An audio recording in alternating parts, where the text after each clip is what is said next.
रात के 9:30 हो रहे थे। दिल्ली के एक सुनसान से इलाके में पायलों की आवाज़ गूंज रही थी। लाल रंग की शॉर्ट ड्रेस पहने, हाथों में मोबाइल लिए, कांधे पर पर्स टांगे एक औरत घूम रही थी। चेहरे पर गाढ़ी लिपस्टिक और आंखों में लगा काजल किसी का इंतजार कर रहा था। इतनी देर में एक बड़ी सफ़ेद रंग की कार आई। उस कार चालक ने जैसे उस लड़की को देखा, अपनी कार धीमी करी और उस औरत के पास जाकर रुका।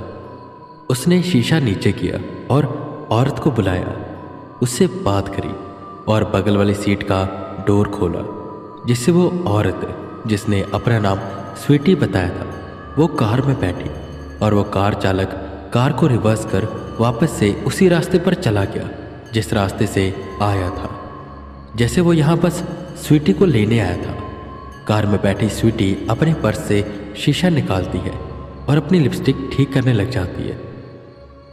लिपस्टिक क्या सेट कर रही हो? वैसे भी अभी कुछ देर बाद ये खराब ही हो जाएगी, उस शख्स ने कहा। उसके चेहरे पर एक शैतानी मुस्कान आई, जिस पर वो लड़की हंसी और उसने वो शीशा पर्स में डाल दिया। वैसे तो यहाँ मैं अक्सर आता हूँ और यहाँ पर जितनी लड़कियाँ घूमती हैं मैं सबको जानता हूँ। तुम यहाँ पर नहीं आई हो क्या? और रेट भी सस्ता है, काफ़ी मजबूर लगती हो। जिस पर वो लड़की कुछ गंभीर होती है और कहती है, ज़रूरी नहीं है, अगर कोई लड़की ये काम कर रही है तो मजबूर है। मैं तो ये काम किसी मजबूरी में नहीं करती, मुझे बस मज़ा आता है और इसी मज़े के साथ मुझे अगर पैसे मिल जाए तो इसमें क्या बुराई है। और सुनो, मैं कोई बेचारी या मजबूर नहीं हूँ। उसके चेहरे पर भी एक शैतानी मुस्कान आई और वो कार चालक उस कार को एक काफ़ी सुनसान से इलाके में लेकर गया जहाँ आसपास कोई भी नहीं था। वो कार चालक फ्रंट की सीट्स को आगे करता है और एक अच्छी खासी जगह बनाता है। उनका इरादा कार में ही रात रंगीन करने का था। कंफर्टेबल हो वो दोनों पिछली सीट पर आ गए और शख्स ने अपनी हवानियत दिखानी शुरू करी। उसे लग रहा था कि आज वो स्वीटी को स्वर्ग के दर्शन कराएगा, पर वो ये नहीं जानता था कि जिसके साथ वो है वो उसे नर्क के दर्शन कराने वाली है। ऐसे दर्शन जिससे नर्क में रहने वाले भी सुनकर डर जाए। उस कार में से लड़के के चिल्लाने की आवाज़ गूंजने लगी। जोर जोर से वो चिल्ला रहा था। उस कार के शीशों पर खून के छींटे पड़ने लगे। वो स्वीटी जोर जोर से हंसने लगी। वो कार जोर जोर से हिल रही थी। पूरे कार के शीशे खून से भर गए। कार अंदर से लॉक हुई। लड़की की आवाज़ आनी बंद हो गई। रात रंगीन जो होने को थी अब पहले से भी और ज़्यादा काली हो गई।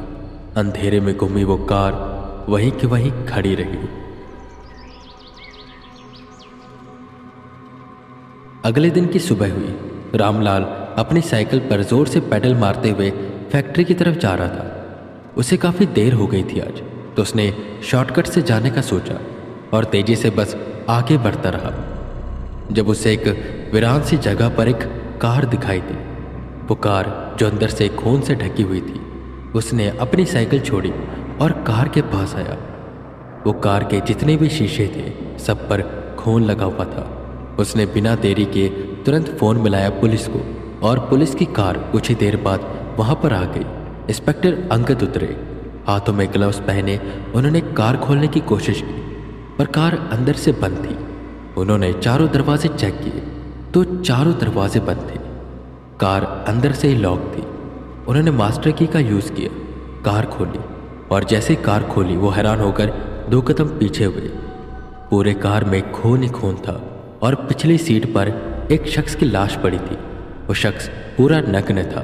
उसके बदन पर एक भी कपड़ा नहीं था।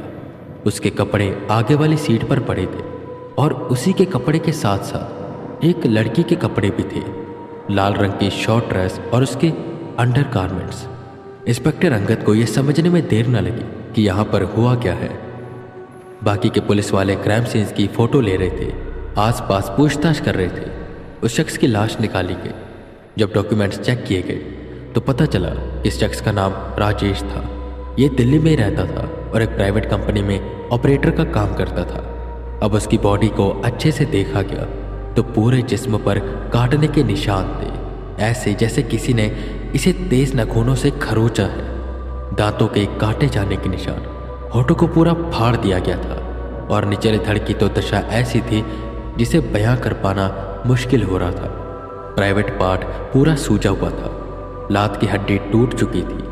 ऐसा लग रहा था जैसे हवानियत की हर हद को पार कर दिया गया था। इंस्पेक्टर अंगद दूर गए, पीछे पीछे सब इंस्पेक्टर ब्रजेश आए। सर, बॉडी की हालत काफ़ी ख़राब है और देखने में ये किसी प्रोस्टिट्यूट का काम लग रहा है। आजकल इस एरिया में ये सब बहुत बढ़ गया है।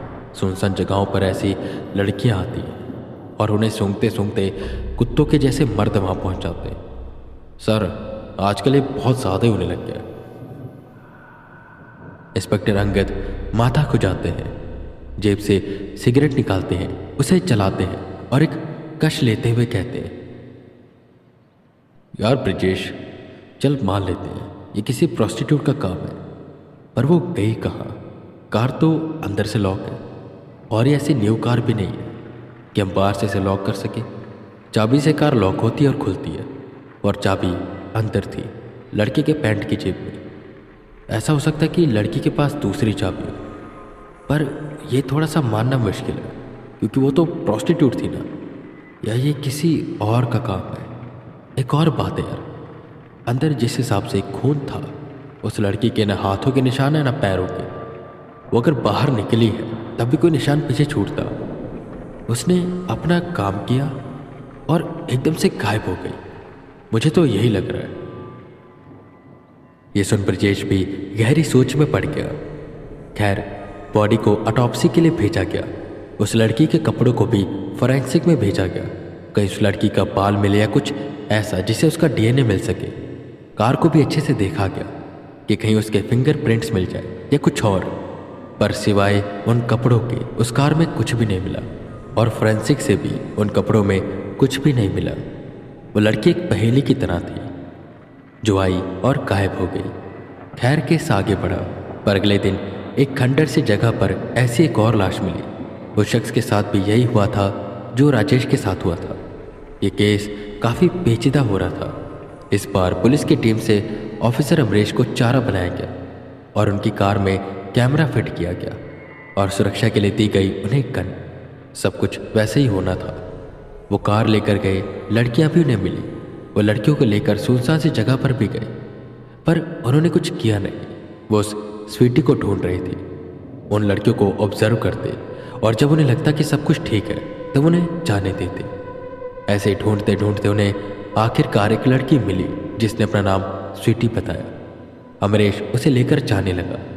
वो कुछ करता नहीं था, बस ऑब्जर्व करता था और इस बार वो स्वीटी को ऑब्जर्व कर रहा था। पर यह था कि स्वीटी बाकी लड़कियों से काफ़ी अलग थी। वो सतर्क हुआ, कार रुकी। इससे पहले कुछ होता, वो कुछ पूछता कि स्वीटी ने अपना असली रूप दिखाया और अगले दिन अमरीश की लाश मिली उसी की कार में। और कार में जो कैमरा लगा था, जब उसे चेक किया गया तो कार में कुछ ज़्यादा रिकॉर्डिंग हुई नहीं थी। जब स्वीटी कार में बैठी और कार से जब गई तब तक की रिकॉर्डिंग थी ही नहीं।